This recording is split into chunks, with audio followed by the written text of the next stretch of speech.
Easy PG. Hi అండి, welcome to our channel easy PG. ఈరోజు మనం టేస్టీగా ఉండే జీరా రైస్ ఎలా చేయాలో చూద్దాం. దానికోసం ముందుగా మేము ఒక గ్లాస్ బియ్యం తీసుకొని మంచిగా కడిగి పక్కన పెట్టేసుకుందామండి.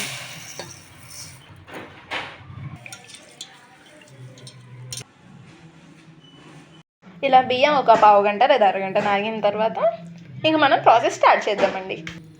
ముందుగా ఒక బాండీ తీసుకున్నామండి. ఈ బాండీ వేడైన తర్వాత ఆయిల్ వేస్తున్నాం.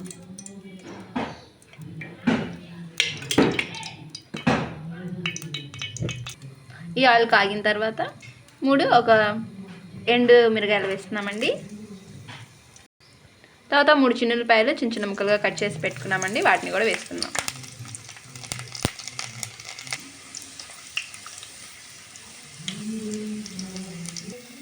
అండ్ తర్వాత 2 స్పూన్ల జీలకర్ర వేస్తున్నామండి.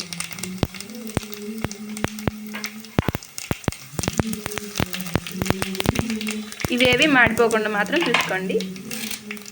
తర్వాత కరివేపాకు వేస్తున్నామండి. ఈ కరివేపాకు కూడా వేసిన తర్వాత ఇంకా వాటర్ పోయాలండి. సో కొంచెం మంట తగ్గించుకోవాలి, లేకపోతే మంట ఆపుకొని వాటర్ పోసుకోండి.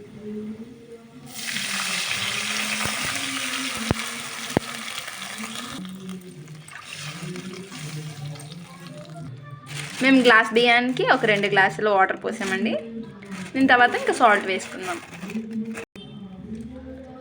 1 స్పూన్ కల్లుప్పు వేస్తున్నామండి మేము. తర్వాత మళ్ళీ స్టవ్ ఆన్ చేసుకోండి. ఈ వాటర్ ఇప్పుడు తెరలేదాకా ఇంతే ఉంచుకోవాలండి. ఇలా వాటర్ తెరులుతూ ఉన్నప్పుడు మనం ముందుగా నానబెట్టుకున్న బియ్యాన్ని దీంట్లో వేసేసుకుందామండి.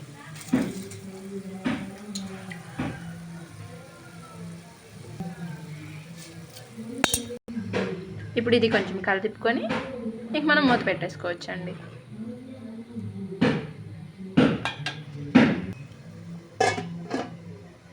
ఒక 5 మినిట్స్ అలా అయిన తర్వాత ఒకసారి మూత తీసి చూద్దామండి.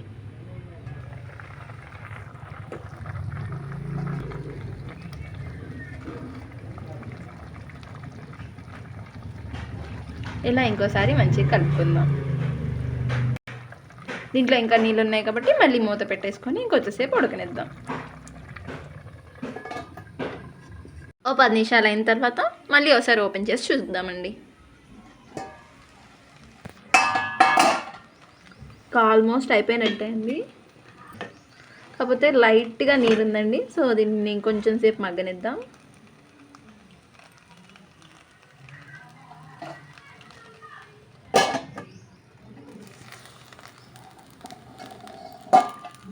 అంతే అండి, అయిపోయింది. ఎంతో టేస్టీగా ఉండే మన జీరా రైస్ రెడీ.